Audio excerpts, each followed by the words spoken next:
नमस्कार शोएब जी, बहुत बहुत स्वागत है आपका। धन्यवाद।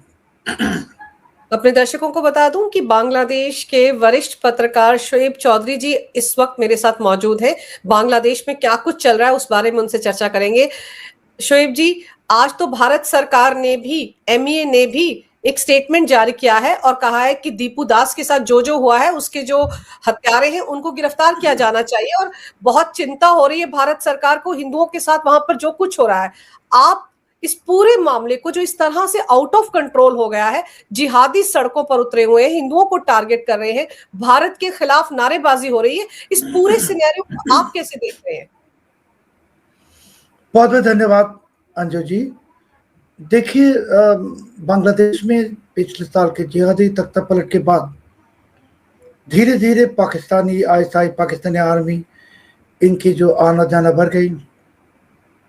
अभी बांग्लादेश में आईएसआई का 5 ऑफिस है ढाका में, और ये जिहादी कैंप भी खोल गई बांग्लादेश इंडिया बॉर्डर में, ट्रेनिंग टेररिस्ट कैंप 7।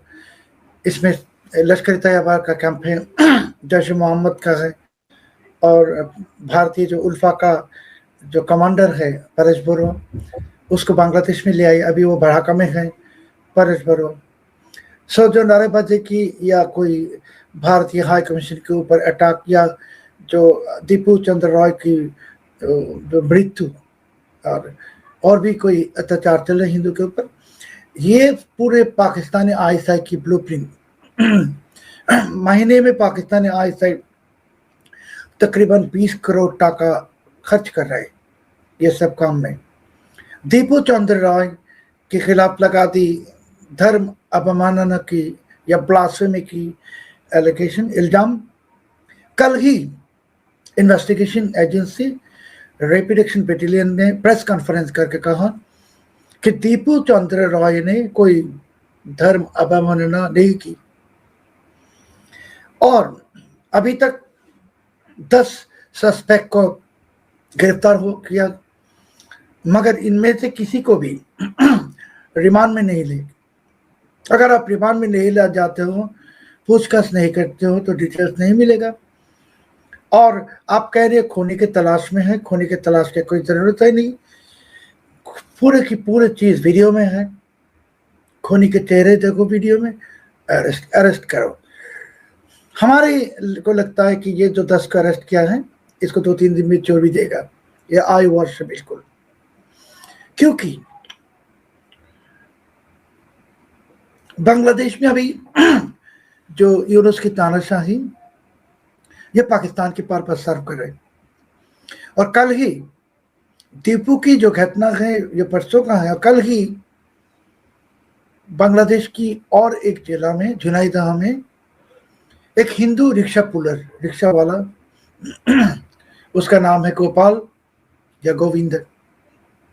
सो उसने उसके हाथ में जो आपकी जो सनातन जो रिस्ट बैंड होता है, सूते के बना हुआ जी, थे, और रिक्शा चलाते चलाते ठग गई। उसने कहा जय माँ दुर्गा, तुरंत उसको पकड़ी, कहा कि तुम भारतीय एजेंट हो, रॉ एजेंट हो। नहीं तो जय माँ दुर्गा क्यों कहा, ये हाथ में क्यों है रिस्टबैंड। पिटाई की। बाद में पुलिस ने जाके उनको उद्धार किया। फिर से जिहादी कोशिश की कि इसको छीन लेने के लिए पुलिस के हाथ से, अगर लेते तो उनके भी नसीब में दीपू कुछ हो जाते। एक के बाद एक घटना घट रही। दीपू चंद्र राय की फैमिली की दीपू चंद्र राय के ऊपर क्या हुआ अभी दुनिया जानता है, मगर उनके घर को लूटा।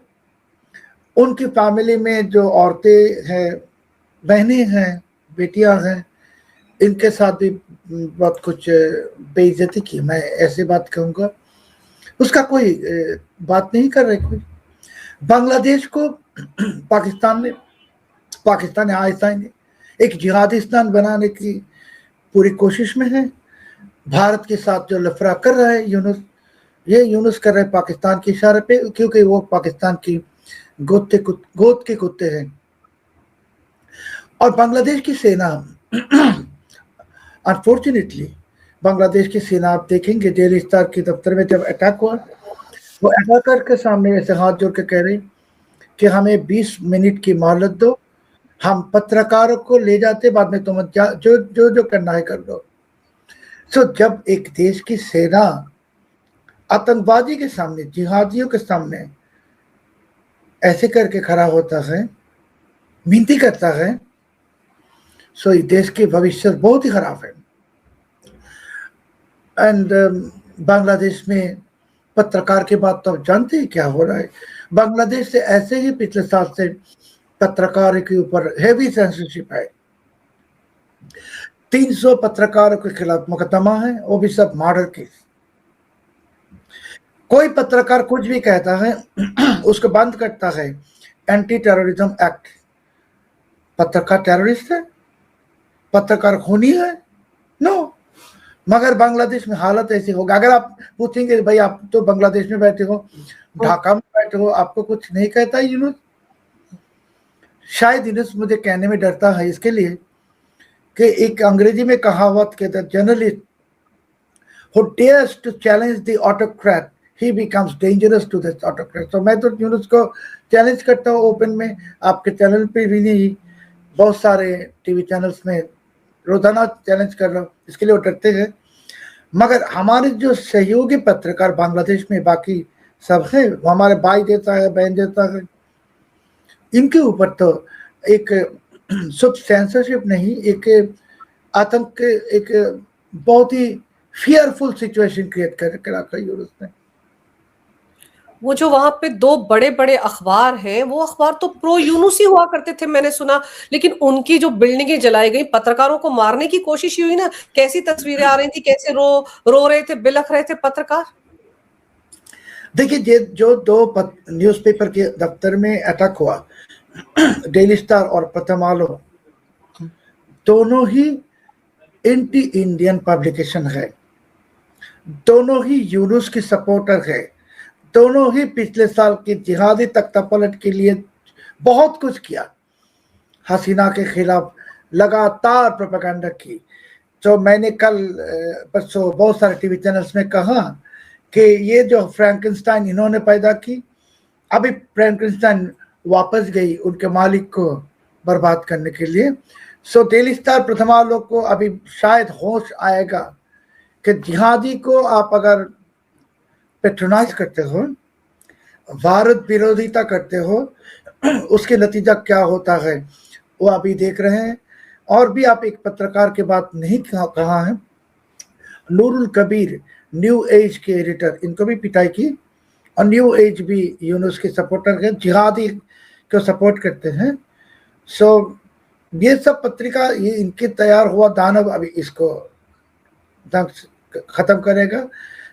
As a journalist, I am not happy that those newspaper officers are attacked, but as a person, I'm very happy कि इनको भी होश आना चाहिए। These two newspapers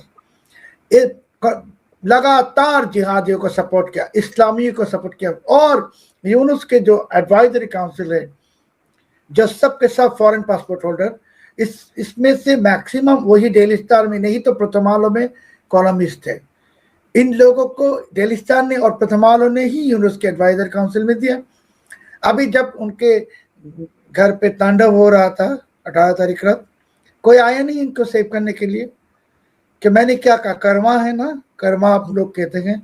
सो अभी डेली स्टार को और प्रथमालो को उनके कर्मा का फल मिल गया, मगर ये ऐसा होना नहीं चाहिए।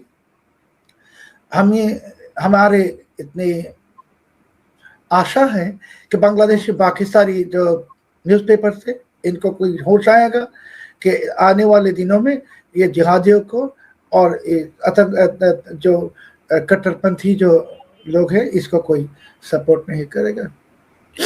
उस्मान हादी की मौत जिस हालात में हुई, उसके लिए भी भारत को जिम्मेदार ठहराया गया, बल्कि 12 घंटे के अंदर अंदर ही यूनुस ने कह दिया कि हत्यारों को भारत हमारे हवाले करे। कोई जांच पड़ताल तो करो भाई, वो कौन थे? सीधे सीधे भारत को अटैक किया गया। और अब जो उस्मान हादी के लोगों ने जो डेडलाइन दिया था वो भी खत्म हो चुकी है। तो अब आपको क्या लग रहा है, ये जो जिहादी हैं ये यूनुस की सरकार को गिराएंगे क्या? तख्ता पलट हो सकता है अभी वहां पर, जो अंतरिम सरकार वहां काम कर रही है यूनुस की? देखिए, उस्मान हादी को किसने खून किया ये अभी तक किसी को पता नहीं।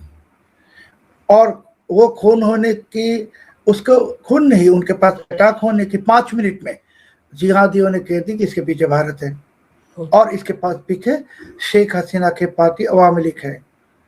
सो इसको लगता है कि इन्होंने पहले से ही उनको माइंड को सेटअप करके रखा कि ऐसा कोई होगा, कुछ होगा और ये बयान लेकर आएगा सामने। ये बयानबाजी है। और आपने जो अल्टीमेटम की बात कर रहे हैं आज की, ये अल्टीमेटम वगैरह से काम होने वाला है नहीं कि यूनुस तो अभी खुद ये जिहादियों को इस्तेमाल कर रहा है, इस्तेमाल करेगा। जो बात जिहादियों को सुनना है वो यूनुस सुनेगा, जो बात सुनना है नहीं वो सुने करेगी। और उस्मान हादी ये अच्छा इंसान थे या बुरे इंसान थे, ये बात मैं नहीं करूँगा क्योंकि मैं इनको जानती नहीं। मैंने इनकी कोई वीडियो भी नहीं देखा, उनका कोई पोस्ट भी नहीं देखा। मैंने मुझको उनके नाम का पता चला जब उनके ऊपर अटैक हुआ। सो मैं कहता हूँ कि उस्मान हादी के ऊपर जो कुछ हुआ ये दुख की बात है, किसी इंसान के ऊपर होना दुख की बात है। मगर उस्मान हादी के लिए आज इतने रो रहे हैं यूनुस, और हमारे दीपू चंद्र रॉय के लिए कोई अफसोस नहीं है क्योंकि दीपू चंद्र रॉय हिंदू है, यही वजह है, इस कारण है। सो जो देश हिंदू को मारता है और हिंदू के लिए कुछ दुख भी नहीं है, उस देश में क्या होता है नहीं होता है ये देखने का वक्त में रहे नहीं। लेकिन ये जो आईएसआई और लश्कर तैयबा के आप बता रहे हैं ट्रेनिंग कैंप लगा रहे हैं, परेश बरुआ को वहां पर बुला लिया है, उसको वहां उल्फा वाले को वहां सेटल कर रहे हैं, इस सब के पीछे आपको लगता है कि सीआईए की कोई चाल है? क्योंकि पाकिस्तान अमेरिका से पूछे बिना तो कुछ करता ही नहीं है। नहीं, CIA is not there, it's all Pakistani. ISI. Anju ji, आपने मुझे बुलाए हैं इसके लिए आपको बहुत बहुत धन्यवाद। और हमारे वक्त की ज़रा टाइट है, फिर से मिलेंगे और भी कोई टॉपिक लेके बात करने के लिए। नमस्कार। नमस्कार।